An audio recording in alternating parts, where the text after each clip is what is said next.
அனைவருக்கும் வணக்கம். நான் உங்கள் ஸ்டாலின். இன்னைக்கு நம்ம கூட சிறப்பு விருந்தினராக வந்திருப்பது நம்முடைய நாம் தமிழர் கட்சியின் மாநில கொள்கை பரப்பு செயலாளர் அண்ணன் இடிமுரசு அவர்கள். வணக்கம்ண்ண. தம்பி வணக்கம். ஆனா இப்போ தாவேகாவோட தலைவர், தமிழக வெற்றி கழகத்தின் தலைவர் விஜய் அவர்கள் இந்த 2வது முறையாக தேர்தல் பரப்புரை மக்களை சந்திக்க போயிருக்காரு. நாகை மாவட்டத்துல, திருவாரூர், நாகை 2 மாவட்டத்துக்கும் போயிருக்காரு. அங்க அவர் எடுத்தவங்க பேசுறது அந்த பகுதியோட பெருமைகளை பேசுறாரு. பெருமைகளை பேசி முடிச்சு உடனே அவங்க சிரமப்படுத்துறாரு. இங்க குடிசை இருக்கு, இன்னும் இவங்க எதுலயும் முன்னேறல, இங்க எந்த ஒரு வாழ்க்கை தரமும் முன்னேறல. இத பத்தி நீங்க என்ன நினைக்கிறீங்க? விஜய் அப்படின்னா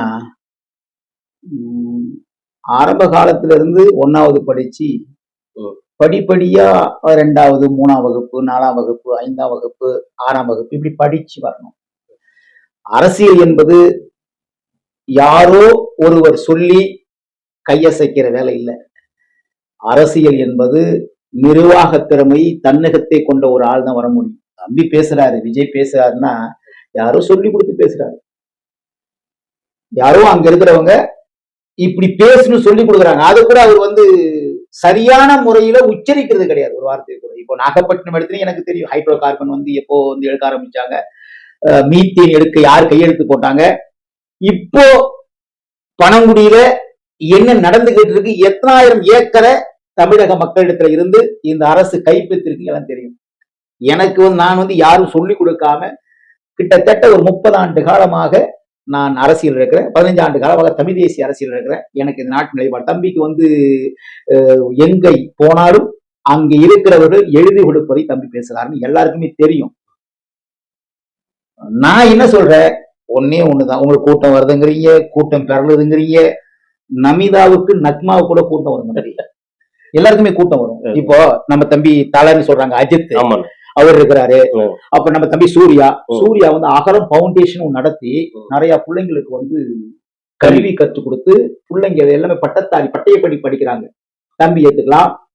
மரியாதைக்கு நம்ம தம்பி லாரன்ஸ், அவரு இப்ப ராகவா லாரன்ஸ் நினைக்கிறேன், அவரு எவ்வளவு பண்ற. தம்பி பாலா இருக்கிறாப்புல. இதெல்லாம் தம்பி செய்தாரா முதல்ல கேட்கணும். அரசியலுக்கு வராத முன்னாடி இதையெல்லாம் தம்பி செஞ்சாரா, தம்பி செய்திருக்கிறாரா, யாராவது கல்வி கொடுத்திருக்கிறாரா, இல்ல வேலை வாய்ப்பு ஏற்படுத்தி கொடுக்குற அளவுக்கு ஏதாவது பண்ணிருக்காருன்னு பாக்கணும். இப்போ போயிட்டு ஊரா போற நடிகனுக்கு யாருக்குமே உங்களுக்கு தெரிஞ்சு நினைக்கிறேன், அந்த காலத்துல இந்த காலத்துல நடிகர், அதாவது ஒரு துணை நடிகர் தம்பி, காமெடி நடிகர்ல நம்ம அண்ணன் கவுண்டமணி, நம்ம அண்ணன் செஞ்சது, அவங்க போனா கூட லட்சக்கணக்கான கூட்டம் கூடும். அது ஒரு பெரிய ஏதாவது சொல்லக்கூடாது. நான் என்ன பண்ணுறது, தம்பி முதல்ல வாங்க, படிச்சு வாங்க, இன்னும் +2 இருக்கு, இன்னும் பட்டய படிப்பு இருக்கு, அதெல்லாம் படிச்சுட்டு வாங்க. அப்புறம் அதுக்கப்புறம் நாங்க நாட்டை ஆள்றோம் நாங்க அப்படிலாம் சொல்லுங்க தம்பி. இப்ப சொன்னா அவர் போற போக்குல பேசிட்டு போறாரு, அவ்வளவுதான். அது போலடா, இப்போ அவர் பேசும்போது நாகை மற்றும் திருவாரூர் பிரச்சனைகள், இப்ப நீங்க சொல்றீங்க ஹைட்ரோ கார்பன், அந்த பிரச்சனைகளை, மக்களோட அடிப்படை பிரச்சனைகளை, முக்கியமான பிரச்சனைகளை பேசுறீங்க. ஆனா விஜய் பேசும்போது என்ன பேசியிருக்காருன்னா, சரியான சாலை இல்ல, ரயில்வே ஸ்டேஷன் இல்ல, பஸ் ஸ்டாண்டு சுத்தமா இல்ல, காலேஜ் சரியா இல்ல, அந்த மாதிரி சாதாரண மேம்போக்கா பேசியிருக்காரு. இன்னும் ஆழ்ந்து உள்ள போய் பேசல அவரு. அதற்கான காரணம் என்ன? இவரு இன்னொரு திமுக போல இவரு. நான் தான் சொல்லணும் தம்பி. அதாவது என்னன்னா, லட்சியவாதிங்கிறவன் அதாவது ஒரு இது உண்டு தம்பி. ஒரு மனிதனுக்கு மீனை கொடுப்பதை விட அவனுக்கு மீனை பிடிப்பது எப்படின்னு கத்துக் கொடுக்கணும். விஜய் அப்படி கிடையாது. மீன் கொடுத்து வாங்கலாம்னு நினைக்கிறேன். மீனை கொடுத்துடலாம். இப்ப அங்க ரோடு சரியில்லை, 50 ஆண்டு காலமா திமுக ஆண்டுக்கு ரோடு சரியில்லை, வாய்க்கா சரியில்லை, வரப்பு சரியில்லை.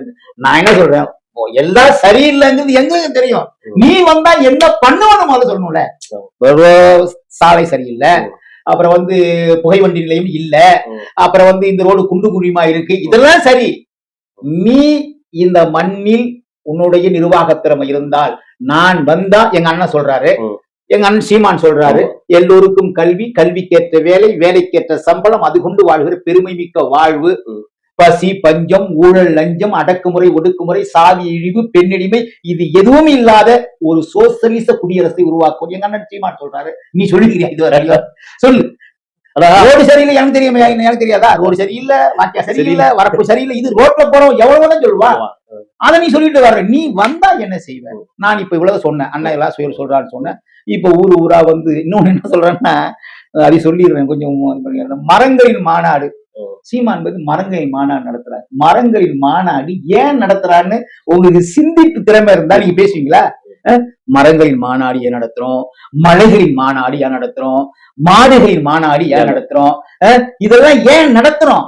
இதெல்லாம் ஒரு மனித வாழ்க்கையில் அத்தியாவசியமான மனிதனுக்கு உதவி செய்கிற இயற்கையுடைய வரப்பிரசாதம். அதனாலதான் அதை வந்து ஊக்குவிச்சு வளர்க்கிறோம். அதெல்லாம் உங்களுக்கு தெரியல, நீங்க பேசுறீங்க, நேரம் வரும்போது நம்ம பேசலாம். இப்போ அவர் பேசுற இப்ப நாகையில பாத்தீங்கன்னா ஒரு 18 நிமிஷம் பேசியிருக்காரு, திருவாரூர்ல ஒரு 8 நிமிஷம் தான் பேசியிருக்காரு. சரி, அதுலயே அந்த இடத்தோட பிரச்சனைகள்ட்டு அவர் பேப்பர் இல்லாம பேச முடியல அந்த மக்களோட பிரச்சனையில. பேப்பர்ல ஒரு புத்தகம் இருக்கு, நான் பார்த்தேன். இப்போ நான் எங்க அண்ணன் பேசுறாரு, நான் வந்து சவாலே பேசுறேன் தம்பிகளுக்கு. தம்பி ஒன்னே வந்து எங்களை வந்து தப்பு தப்பா பேசுறாங்க. சின்ன சின்ன பிள்ளைங்க என்னை பாக்குறேன், 10 வயசு 11 வயசு 13 வயசு 12 வயசு எல்லாம் நின்று என்ன, அதாவது தம்பி விஜய் வந்து என்ன சொல்றாங்கன்னு தெரியல. ஓ ஆ அந்த சத்தம் கேக்குது, ஆ ஓ அப்படி சத்தம் கேக்குது. அப்புறம் என்ன பேசுறாங்க. என்ன சொல்றேன், அந்த 8 நிமிடம் பேசுவதற்கு நீங்க கிட்டத்தட்ட ஒரு ஸ்கொயர் பேப்பர் அதில் வச்சிருக்கீங்க. ஆமா, அப்படி பரட்டி பரட்டி பாக்குறாரு. எங்க அண்ணன் சீமான் பேசுறாங்க, இந்த மண்ணில் துண்டு சீட்டு இல்லாமல் எழுதி வைக்காமல் இதய சுவட்டில் என்ன இருக்கோ அதை பேசுற ஒரு ஆள் தான் அண்ணன் சீமான் அவர். வேணா வாங்க, யார் அண்ணன் தம்பி விஜய கூட இல்ல, தமிழ்நாட்டின் அரசியல் களத்திலே இன்னைக்கு யாரா நிக்கிறாங்களோ எல்லாரும் வாங்க, மேடை போடுவோம். எங்க அண்ணன் ஒரு மேடை ஏற்றுவோம், எதிர்ப்புற மேடை போடுவோம். நீங்களே பேசுங்க, நாங்களும் பேசுங்க. நாட்டினுடைய வரலாறு, மொழி, பண்பாடு, வேளாண்மையை பற்றி என் அண்ணனோட பேசுறீங்கன்னா நான் வந்து இந்த அரசியல் விடுபட்டுறேன். எட்டுமே பேசுறதுக்கு பேப்பர் தம்பி, நீ பேப்பரை வச்சு பார்த்து. இப்போ 1வது படிக்கிற புள்ள இருக்குல்ல, அந்த புள்ள கூட ஒரு நாள் போயிட்டு அந்த ஆனா அக்கன் எல்லாம் சொல்லிச்சுன்னா மறுபடி வந்து அது சரளமா பேசு. ஆனா தினமும் இதுவரை ரோட் ஷோங்கிறாரு, அதுங்கிறாரு, இதுங்கிறாரு, இதுவரை பேப்பர் தான். இப்ப இல்ல, நான் எழுதி கொடுத்து உங்கள்ட்ட சொல்லிட்டு போறேன், தெளிவா சொல்லிட்டு போறேன் தம்பி. இப்ப இல்லைங்க, இன்னும் எத்தனை ஆண்டு காலம் தம்பி விஜய் அவர்கள் அரசியல் நின்னாலும் எழுதி கொடுத்ததை தான் பேச முடியும், சுயமா சிந்திச்சு பேச முடியாது. ஏன்னா அவர் வளர்ப்பு அந்த மாதிரி. இப்போ டைரக்டர் எழுதி கொடுப்பாங்க வசனம், அதை சொல்லி கொடுப்பாங்க, சொல்லி கொடுக்கும் போது அதை வந்து அவர் பேசுவார். இப்படி சொல்லுவதை சொல்லுமா கிளிப்பில்லை கேள்விப்பட்டீங்களா? அது மாதிரி தம்பி விஜய் அவர்கள் கிளிப்பில்லை, சுயமா இந்த மண்ணினுடைய வரலாற்றை, மொழியை, பண்பாட்டை எங்களை போல உள்வாங்கி தம்பியால் பேச முடியாது. இது வந்து சத்தியம், உண்மை. அவங்க என்ன பேசிக்கிறோம் இல்ல, இப்போ அவர் இந்த சனிக்கிழமைகள்ல வார இறுதி நாட்கள்ல அவர் ஏன் வராரு அப்படின்னு சொல்றாருன்னா, எல்லாருடைய வேலையும் கெட்டு போக கூடாது, அதனாலதான் நான் வார இறுதி நாட்கள்ல வரேன், சனி ஞாயிறுல வரேன், உங்களை பாக்குறதுக்கு வரேன் அப்படின்றாரு. இந்த அரசியல் வந்து பார்ட் டைம் ஜாப் ஆன இது இல்ல தம்பி போய் சொல்றாரு. என்னன்னா, அதாவது சனி ஞாயிறு விடுமுறை, அப்பதான் மக்கள் ஓய்வுல இருப்பாங்க.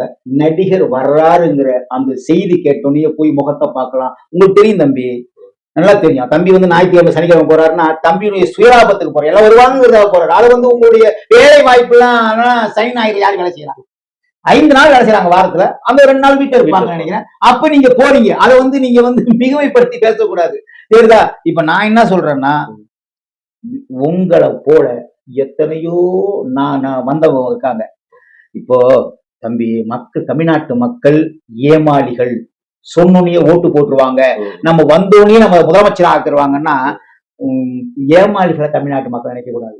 எம்ஜிஆர், அதாவது அண்ணா இருந்தார், அண்ணா அவர்களிடத்திலே எம்ஜிஆர் அவர்கள் அரசியலை கற்றுக்கொண்டார். எம்ஜிஆர் அவர்களிடத்திலே மரியாதைக்குரிய மறைந்த ஜெயலலிதா அவர்கள் அரசியலை கற்றுக்கொண்டார்கள். ஏன்னா அங்க வந்து இருந்தாங்க, அந்த கட்சியில இருந்தாங்க. எம்ஜிஆருக்கு பிறகு யார் இருந்தாலும் சரி, ஜெயலலிதா வரை நான் சொல்றேன், அதுக்கப்புறம் வந்து நம்ம நல்லா இருக்காதுன்னு நினைக்கிறேன். இவங்க வரலையும் தன்னுடைய அரசியல் அனுபவத்தை அதாவது மூத்தவரிடம் இருந்து கற்றுக்கொண்டதுனாலே அவர்கள் நாட்டுடைய நிர்வாக திறமையை நடத்தினார்கள். ஜெயலலிதா வந்து இருந்தாங்க 13 வருஷம், எம்ஜிஆர் இருந்தா ரைட்டு. ஆனா நான் ஒண்ணு கேட்கிறது, மரியாதைக்குரிய தம்பி விஜய் அவர்கள் எந்த அரசியலில் அவர் இருந்தார் சொல்லட்டும், எந்த அரசியலில் மக்களுக்காக பேசியிருக்கிறார், போராட்ட களத்தில் நின்றிருக்கிறார் சொல்லுங்க பாப்போம். வந்தாரு, வந்தோடனே முதலமைச்சர் ஆகுனாரு, இது மக்கள், இந்த மக்கள் ஏத்துப்பாங்களா? சொல்லுங்க பாப்போம். அதுல வந்து ஏதாவது பேசுறீங்களே, நீங்க பேசுறது ஏதாவது ஒரு செய்தி. ஒரு மாவட்டத்துக்கு போறீங்க, அந்த மாவட்டம் எதனால், யாரால், எப்படி பாதிக்கப்பட்டது, அந்த மாவட்டத்தை முன்னே எல்லாருக்கும் தெரியும் தம்பி. ரோடு சரியில்லை, வயல் சரியில்லை, வாக்கியா சரியில்லை, குளம் சரியில்லை, குட்டை சரியில்லை, வீடு சரியில்லை, ரயில்வே லைன் சரியில்லை, காவல் சரியில்லை, எல்லாம் சரியில்லைதான். கிட்டத்தட்ட ஒரு 50 ஆண்டு காலமாக இந்த மண்ணில் எதுவும் சரியில்லை. சரி செய்வதற்கு உங்களிடத்தில் என்ன திட்டம் வைத்திருக்கிறீர்கள், அதை மக்களிடம் சொன்னா பரவாயில்ல சொல்லலாம். போராட்டத்துல எல்லாம் குறை சொல்லிட்டு வந்தார், நாங்க குறை சொல்றோம், ஆனால் நாங்கள் வந்தால் இதையெல்லாம் சரி செய்வோம். எங்கிட்ட வந்து தம்பி 2016 நினைக்கிறேன், தமிழ்நாட்டினுடைய அரசியல் வரலாற்றில் தேர்தல் அறிக்கை என்பதை ஒரு புத்தகமாக வெளியிட்ட ஒரு இயக்கம், ஒரு கட்சி நாம் தமிழ் கட்சி. அதனுடைய தலைவர் என் சீமான். நீங்க அந்த மாதிரி வரலாற்று சொல்லுங்க, நாங்க வந்து பேசுங்க. நான் என்ன சொல்றேன்னா, அதை பேசுறது விதிமுறை இருக்கு. அதை விட்டு ஓடு கத்துறது, துண்டை தூக்கி தோல்ல துண்டை தூக்கி ரோட்ல எறியுது, இது என்ன இது? இது அரசியல் சாத்தியமா இருக்குமா? நாங்க ஒரு பொதுக்கூட்டம் நடத்துறோம் தம்பி, ஒரு மாநாடு நடத்துறோம். நடத்தப்படுகிற மாநாட்டில் நாங்கள் குடிக்கிற அந்த அதாவது தண்ணி பாட்டிலு, அப்புறம் வந்து நாங்கள் சாப்பிடுகிற அந்த ஏதாவது பேப்பு தட்டு கிட்டு ஏதாவது அடுத்து அந்த தேர்தல் முடிந்து அதாவது பொதுக்கூட்டம் முடிந்து 1 மணி நேரத்தில் எப்போதும் போல அந்த இடம் சாதாரணமாக இருக்கும். உங்களுக்கு எவனாவது தமிழ்நாட்டில் நடத்த சொல்லுங்க. நாங்க அதாவது நீங்க வந்து நோக்கம் வேற. நாங்க வந்து ஏற்று இருக்கிற தலைவர்கள், தமிழ்நாட்டில் இருக்கிற திராவிடத்தால் மறைக்கப்பட்ட தலைவர்கள், மூடி புதைக்கப்பட்ட தலைவர்கள் இன்னைக்கு எடுத்து இவங்கெல்லாம் எங்களுடைய முன்னோர்கள், இவங்கெல்லாம் எங்களை கஷ்டப்பட்டாங்கன்னு நாங்க சொல்றோம். நீங்க உங்களுடைய அடிப்படை தத்துவமே தப்பு. தமிழ் தேசியமா திராவிடமானா ஒண்ணு தமிழ் தேசியம் சொல்லுங்க, திராவிடம் சொல்லுங்க. ரெண்டும் நாங்க அங்க பெரியார் வைக்கிறீங்க, இங்க அம்பேத்கர் வைக்கிறீங்க, அங்க வந்து அவரு அந்த அம்மா அஞ்சலி அம்மா வைக்கிறீங்க. நான் என்ன சொல்றேன், ஒரு தத்துவம், ஒரு கொள்கை, ஒரு கோட்பாடு, இதன்படிதான் நகருவோம்னா அதுல ஒரு நியாயம் இருக்கு. நாங்க இதுவரை தமிழ்நாட்டில் இருக்கிற தமிழ் தேசிய தலைவர்கள், எங்களுடைய மூத்த முப்பாட்டை பாட்டை எல்லாரையும் வச்சு கொண்டாடுறோம். எங்களுக்கு ஒரு சித்தாந்தம் இருக்கு, எங்களுக்கு வந்து ஒரு கொள்கை இருக்கு, எங்களுக்கு ஒரு லட்சியம் இருக்கு, எங்களுக்கு ஒரு பார்வை இருக்கு. உங்களுக்கு அதெல்லாம் இருக்கா? போற போக்குல அந்த வண்டி இருக்குல்ல, அந்த வண்டி 2 கோடி ரூபான்னு சொல்றாங்க, 2.5 கோடி சொல்றாங்க. அந்த வண்டி 2.5 கோடி வண்டி எடுத்துக்கிட்டு நீங்க போய் வரத பேசிட்டா, நான் சொல்றேன், அப்பயே சொன்னேன், உங்களுக்கு இல்ல. தயவு பண்ணி நீங்க வந்து எனக்கு கூட்டம் கூடுது, நாங்க தான் கூட்டம் கூடுறதுனால நாங்க தான் வந்து 2026 நாங்கள் தான் முதல்வர் சொல்லாதீங்க. ஒரு சைடா நடிக்கிறான் பாத்தியா, காமெடி நடிகன், நகைச்சுவை நடிகர் அண்ணன் எங்க பங்காளி வடிவேலு போனார்னா உங்களுக்கு என்ன கூட்டம் கூடுது? உங்களுக்கு கூடுற கூட்டத்தை விட 5 மடங்கு கூட்டம் கூட்டம். அது பெருமையா தயவு செய்து சொல்லாதீங்கன்னு சொல்லுவேன். ஆனா இப்போ என்ன பேசியிருக்காருன்னா, நாகையில மீனவர்களுக்கு, தமிழக மீனவர்களுக்கு ஏதாவது ஒரு பிரச்சனைனா நாங்க தான் குரல் கொடுப்போம். 2013 ஆண்டுகளுக்கு முன்னாடியே நான் இந்த இடத்துல ஒரு பொதுக்கூட்டம் போட்டு மீனவர் கூட தான் இருக்கிறேன், நான் மீனவன் நண்பன் நானு. அதே போல ஈழத்துல தலைவரை இழந்த அந்த மக்களுக்கும் நாம தான் கூட இருக்கணும், அவங்களுக்கும் எல்லா போராட்டத்தையும் நாங்க வந்து மக்கள் இயக்கமா இருக்கும் போதே நடத்தி இருக்கின்றாரு. அப்படி எத்தனை போராட்டங்கள் இவர் கலந்து? அதாவது தமிழ்நாட்டு மக்கள் ஏமாளிகள்னு எல்லாரும் ஏமாத்துற மாதிரி என் தம்பி விஜய் ஏமாத்துன்னு. அதாவது 2009 ஈழப்போர், உச்சக்கட்ட போர். 2009 போர் நடக்க போது எங்க அண்ணன் வந்து ராமேஸ்வரத்துல ஐயா பாரதிராஜா இவங்க எல்லாம் வச்சு மிகப்பெரிய, அப்பதான் அண்ணன் வந்து தேசிய பாதுகாப்பு சட்டம் கைது. அது தொடர்ச்சி அண்ணன் போராடுறாங்க. இப்ப இல்ல, இந்த கட்சி இல்ல, நான் சொல்றேன் இந்த கட்சியில, அதாவது நாம் தமிழ் கட்சி ஆரம்பிக்கப்பட்ட போது இல்ல, அதுக்கு முன்னாடி அந்த இது வந்து, அதுக்கு முன்னாடி அண்ணன் கொளத்தூர் மணி இருக்காரு, ராமகிருஷ்ணர்கள், இப்ப அவங்க எல்லாம் வந்து அந்த பாதை மாறுறதுனால நமக்கு வந்து இருக்காங்க. அப்பயே வந்து ஈழ தமிழர்களுக்காக, ஈழ பிரச்சனைகளுக்காக, ஈழம் விடுதலை அடைய வேண்டும் என்பதற்காக தன்னை அர்ப்பணித்து போராடியவர் சீமானவர்கள்.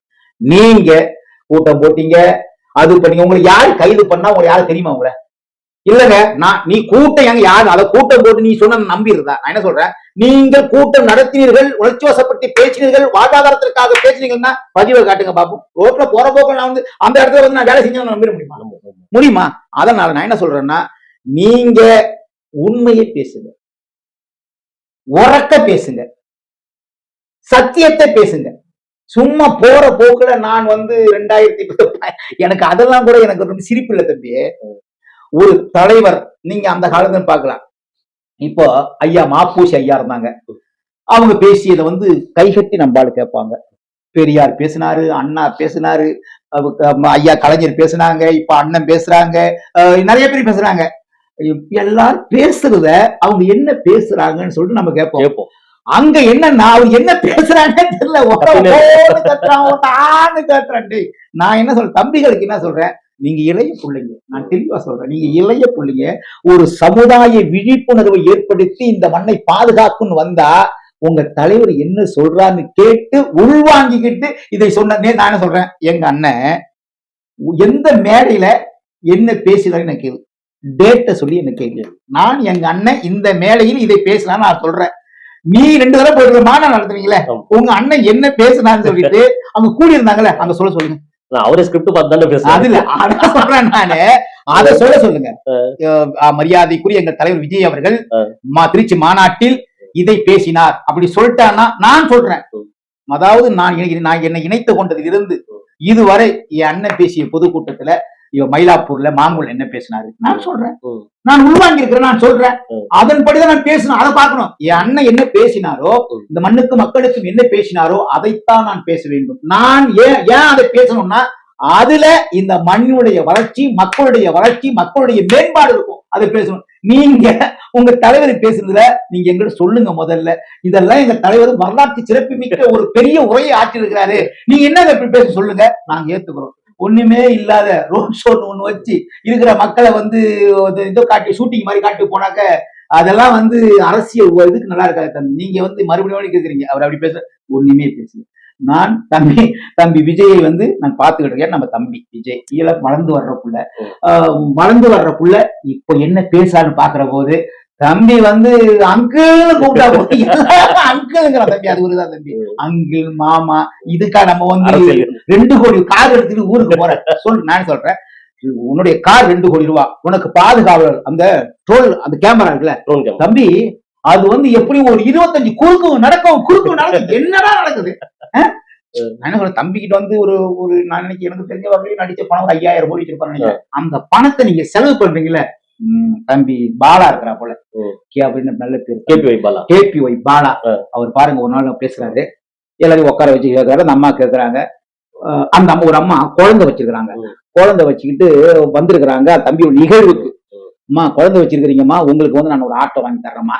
தம்பி சொல்ற, கஷ்டப்படுறீங்க, உங்களுக்கு ஒரு ஆட்டோ வாங்கி தர்றேன், நீங்க உட்காரங்க. அப்புறம் அந்த அம்மா சொல்றாங்க 3 பேருக்கு வாங்கி கொடுக்கணும் தம்பி, 3 பேருக்கு வாங்கி தரங்கிறாரு. இவ்வளவுக்கும் தம்பி இப்பதான் முன்னேறி இப்ப சின்ன திரையில இருந்து அப்படியே இப்ப ஒரு படம் எடுத்திருக்காரு. இது மாதிரி நீங்க செஞ்சிருக்கீங்களா சொல்லுங்க. நாங்க ஆரம்ப இப்போ ஒன்னே கேட்பீங்க, அண்ணன் சீமான் செஞ்சிருக்காரான்னு கேட்பீங்க. அது நான் சொல்லிடுறேன். சீமான் அவர்கள் எத்தனை படம் நடித்தார், எந்த படத்துல கதாநாயகனா இருந்தாங்க? என்னன்னு சீமான் அவர்கள் இந்த மண்ணினுடைய புரட்சிக்காக, இந்த மண் மேன்மை பெற வேண்டும் என்பதற்காக தன் வாழ்நாளை அர்ப்பணித்து இன்னைக்கும் போராடிட்டு இருக்காரு. உங்களை மாதிரி உங்களால முடியாது, படுத்துருவீங்க. நான் சொல்றேன் படுத்துருவீங்க. அதாவது எனக்கு தெரிஞ்ச தம்பி, நான் 10 ஆண்டு காலம் தம்பி, 10 ஆண்டு காலத்துல ஒரு நாள் கூட அவர் ஓய்வா இருந்து பார்த்தல. பொதுக்கூட்டம், ஆர்ப்பாட்டம், அப்புறம் எங்கேயாவது வீடு இடிச்சுட்டான் சென்னையில போராட்டம், இப்படி தன்னுடைய வாழ்நாளை கிடைக்கும். நீங்க இதுவரை எது பண்ணிருக்கீங்க சொல்லுங்க. நானே சொல்றேன், நாங்க வேணா தம்பி தெளிவா சொல்றேன், எங்களை பேசுறீங்கல்ல, நான் தம்பிகளுக்கு சொல்றேன், எங்களை பேசுறீங்கல்ல, நாங்கள் இந்த 13 ஆண்டு காலம், 2 ஆண்டு விட்டுருக்கோம், 13 ஆண்டு காலம், இதோட 14வது ஆண்டு காலம் இதுவரை தமிழ்நாட்டில், அதாவது ஹைட்ரோ கார்பன், மீத்தேன், ஈத்தேன், அப்புறம் பறந்து விமான நிலையம், 8 வழி சாலை, அதாவது கடல்ல எது ரசாயனம் இது கலக்கக்கூடாது, கடலுக்கு ஆபத்து விடக்கூடாதுன்னு பல போராட்டம், எத்தனை எதிர்ப்பு. நீங்க இந்த அரசை எதிர்த்து என்ன பண்ணி கார்பரேட் முதலாளிகளுக்கு எதிராக நீங்க பண்ணியது என்ன? மரியாதைக்குரிய ஐயா மோடி அவர்களுக்கு எதிராக நீங்க பண்ணியது என்ன? திராவிட தம்பி நான் சொல்றேன், திராவிடத்தை இருக்கிற அண்ணன் ஸ்டாலின் அவர்களையோ கலைஞர் அவர்களையோ மாற மழக்கு திட்டிட்டு அங்கிள் மாமான்னு கூப்பிட்டுட்டா விடிவு வந்துருமா? அவருக்கு என்ன பண்ணுனாங்க? கிட்டத்தட்ட அவர் 5 முறை முதலமைச்சராக இருக்காரு ஐயா கலைஞர் அவர்கள். ஐயா ஸ்டாலின் அவர்கள் 4 ஆண்டு கால முதலமைச்சர் முடிய போகுது. மரியாதைக்குரிய தம்பி உதயநிதி அவர்கள் துணை முதலமைச்சராக இருக்காங்க. இவங்க எல்லாம் இருக்கிற ஒரு நாட்டிற்கு அவர்களால் அதாவது உண்டாக்கப்பட்ட அழிவு என்னன்னு நாங்க சொல்லி பேசுறோம். நீங்க பேசுறீங்களா? மாமா அப்பா அப்படின்னு கூப்பிட்டா உங்க தம்பிங்களை நான் பாக்குறேன், தம்பிகளை பாக்குறேன். உண்மையை எல்லாம் நினைக்கிறாங்க, பேசுறாங்க. 13, 12, 6வது படிக்கிற தம்பி, 5வது படிக்கிற தம்பி துண்டை போட்டுக்கிட்டு மாத்தக்கூடாது. நான் சொல்றேன்னா, தம்பிகளுக்கு தெளிவு வந்த பிறகு அரசியல் வரணும். சின்ன சின்ன பிள்ளைங்களை நீங்க மாத்தி மடமாத்துற வேலையை நீங்க பண்ணிக்கிட்டு இருக்கீங்க. எனக்கு ரொம்ப வருத்தமா இருக்கு. இப்போ எனக்கு தம்பி 54 வயசாகுது. நான் 26 வயசுல திராவிடர் கட்சியில இருந்தேன், திமுகவில் இருந்தேன். நான் வெற்றி கொண்டான், நாஞ்சில் சம்பத்து, ஆடரசு, கூத்தரசு, தஞ்சை கூத்தரசு, எனக்கு பண்படுத்தப்பட்ட அந்த நேரம் வருகிற போது இருந்தேன். இன்னைக்கு தம்பி கூட போறவங்க எல்லாம் 13 வயசு 12 வயசு, இன்னும் கூட்ட போனா LKG UKG தம்பி கூட வருவானுங்க. அப்படிதானே இருக்காங்க. அதான் சொல்றேன், பால்வாடி பிள்ளைங்க எல்லாம் வச்சுக்கிட்டு நாங்க முதலமைச்சர்னா அது ரொம்ப மிகைமையா இருக்கு அப்படின்னு நான் சொல்லிக்க நான் விரும்புறேன்.